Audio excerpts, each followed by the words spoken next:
गुरुजी श्रीमन नारायण। जय श्रीमन नारायण। मैं बरेली जिला से आई हूँ और मैं आपके दर्शन करना चाह रही थी और दूर से ही दर्शन करके धन्य हो गई। गुरुजी मेरा एक प्रश्न है, मेरा प्रश्न ये है कि जैसे कि अभी कुंभ लगा था, सभी बारी बारी से कुंभ हुआ है और मैं कुंभ नहीं जा पाई, ना मेरे पतिदेव भी जा पाए, जो कि मेरे पतिदेव मंदिर के पुजारी हैं और उनको जिम्मेदारी इतनी है, उनको कभी संडे मंडे या किसी तीज त्योहार की छुट्टी नहीं होती है जो वो वहाँ जा पाएँ या कहीं और जा पाए। यहाँ भी बड़ी मुश्किल से अपने छोटे वाले भैया को छोड़ के मंदिर पे पूजा पाठ के लिए तब हम यहाँ पहुँचे आपके दर्शन के लिए, तो हम वहाँ नहीं पहुँचे। तो ऐसा तो नहीं है कि जो 144 साल बाद आया है और ना हमें कभी मिला है ना मिलेगा, तो क्या हम उस पुण्य के भागी नहीं हो सकते दूर बैठ के जो गंगा जल आ गया उससे नहा के?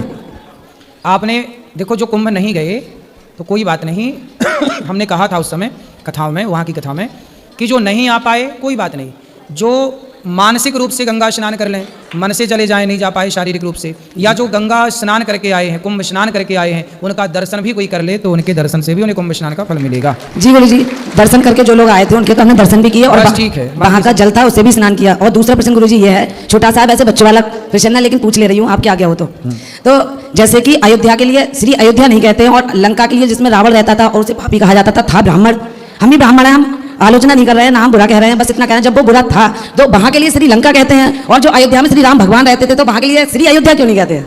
श्रीधाम अयोध्या जी कहते हैं। श्रीधाम तो कहते हैं, पर ऐसा है कि लंका को लंका ही कहते थे तब तक जब तक रावण था, लेकिन जब से लंका में सीता मैया गई तो जिस देश में हमारे देश की नारी चली जाती है उस देश का नाम भी लोग आदर से लेते हैं। सीता मैया का नाम है श्री जी, श्री जी हैं, तो श्री उनका नाम है। तो जिस देश में हमारी देश की माँ चली गई ना, उस देश को भी लंका से श्रीलंका के नाम से पुकारा गया क्योंकि हमारी माँ चली गई वहाँ। जी गुरु जी, तो उस देश की भी इज्जत बढ़ गई, उस देश का भी नाम सम्मान के साथ लिया जाने लग गया। ये सीता माँ की महिमा है। जी गुरु जी, अभी हमें कमरा रूम नहीं मिल पा रहा है अपने वृंदावन में, हम चूंकि महंगा मिल पा रहा है तो हम ठहरने में थोड़े असमर्थ हैं, तो यहीं रुक जाना आराम से, कोई दिक्कत रुक सकते हैं गुरु जी, बस आपकी आज्ञा बस ये चाह रहे हैं। धन्यवाद गुरु जी।